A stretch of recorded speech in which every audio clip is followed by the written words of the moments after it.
PBBM, kahit mag-stay ka pa dyan, kahit mga ilang buwan pa, kaya ni Inday. O, hindi ba? O, napakaganda ng mga balita natin ngayon. Light lang. O, si VP Sara, tingnan ninyo si VP Sara, siya din ay confident na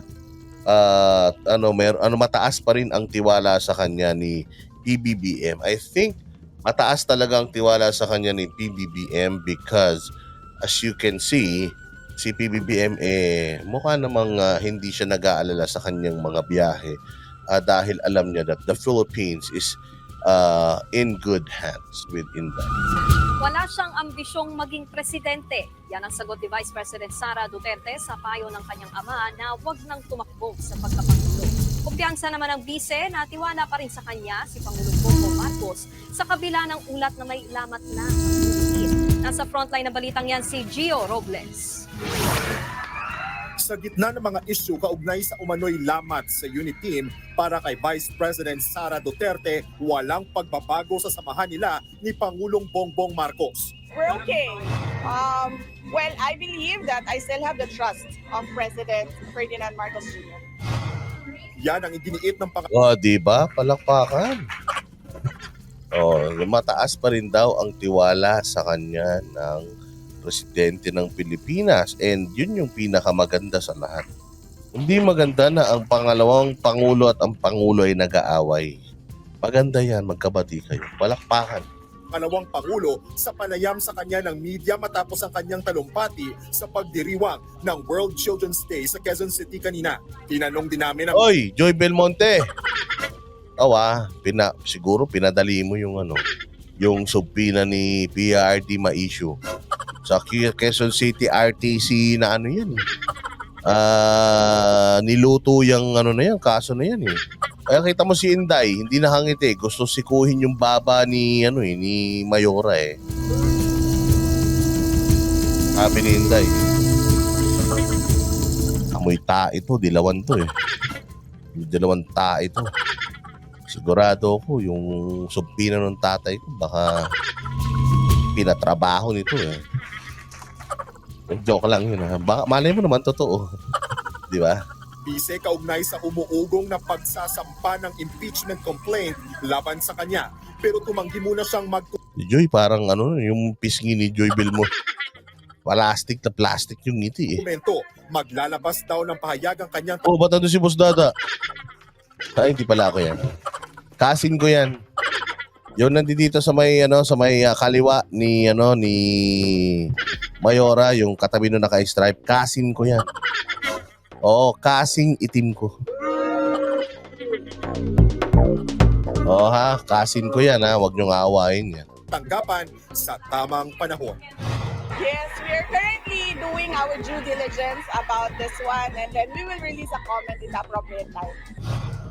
Sa isang panayam naman kay House Speaker Martin Romualdez habang nasa Amerika kasama si Pangulong Bongbong Marcos para sa APEC Summit, sinabi niya Stress na stress ka sir sa mga pinagagawa mo.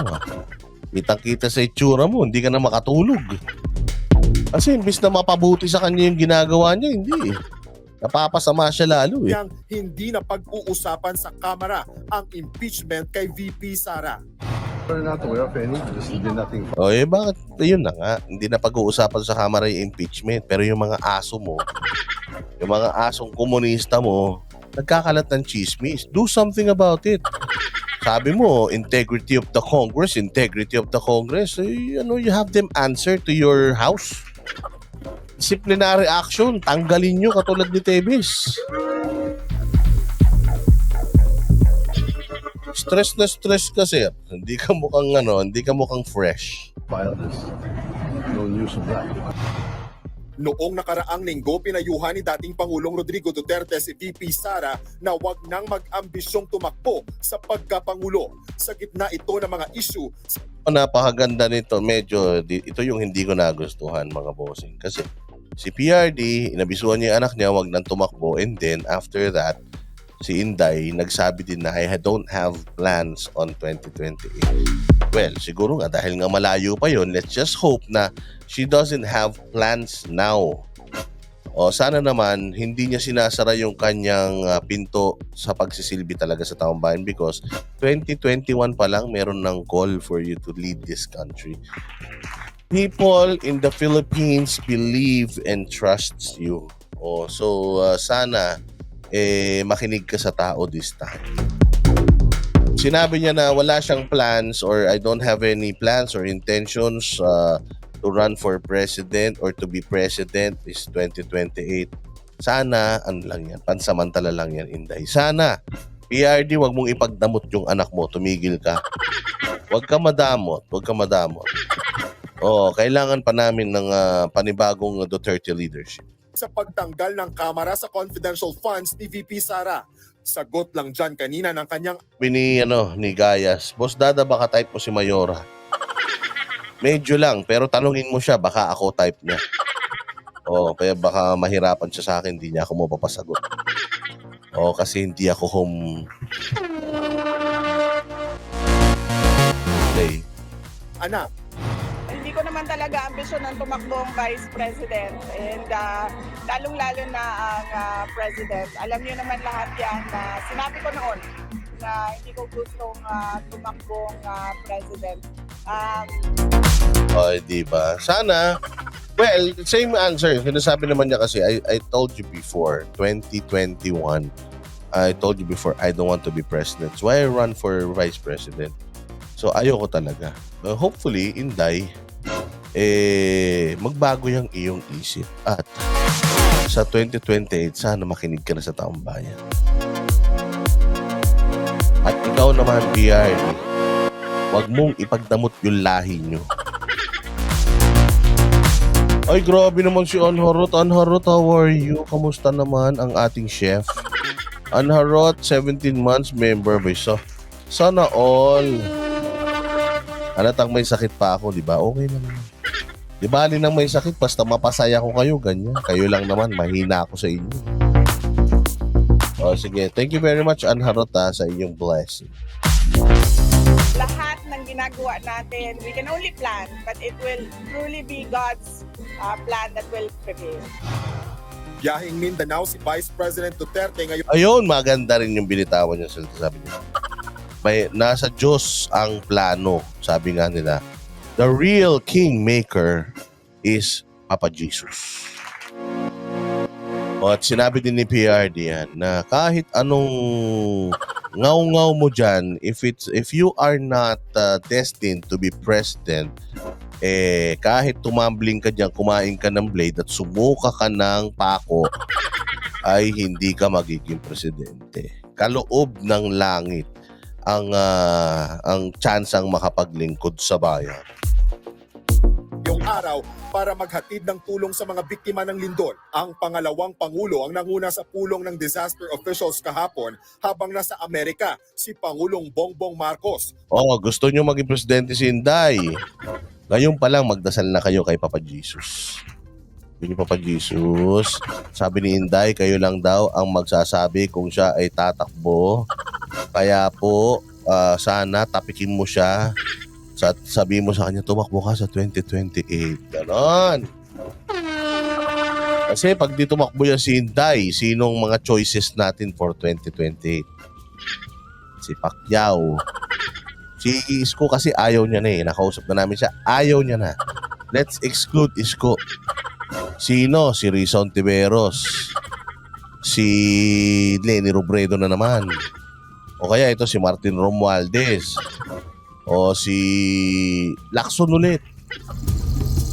Sino pa ba? Si Bongo, hindi ko alam.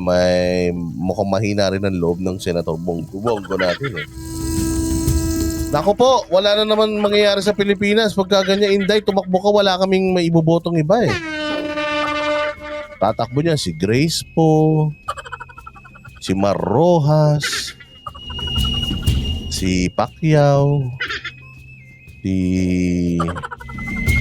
Ambaluslos. Patay tayo dyan.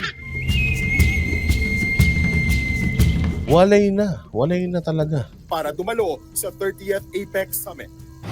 Pupunta ako ngayon. Pupunta ako sa Jensen at sa Glan bibisitahin namin yung mga pamilya ng namatayan at yung mga injured na nasa hospital.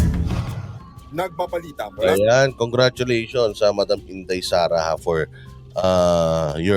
a job well done dahil ikaw ay napakahusay na acting president talaga naman. Walang kaarte-arte, walang diamond necklace, walang diamond earring, walang designer clothes, walang designer bag, naka-flats lang, may mga tattoo. Simple.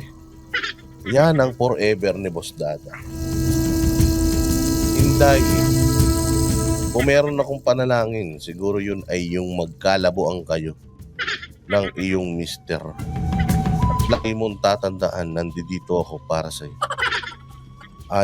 My shoulder is too big for you to cry on.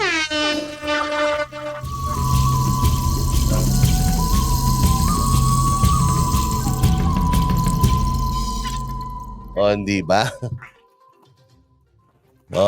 Hindi, joke lang yun. Baka marinig tayo ni Boss Umanscar. Patay tayo dyan. Hindi na tayo makarating ng Davao. Oy, nako.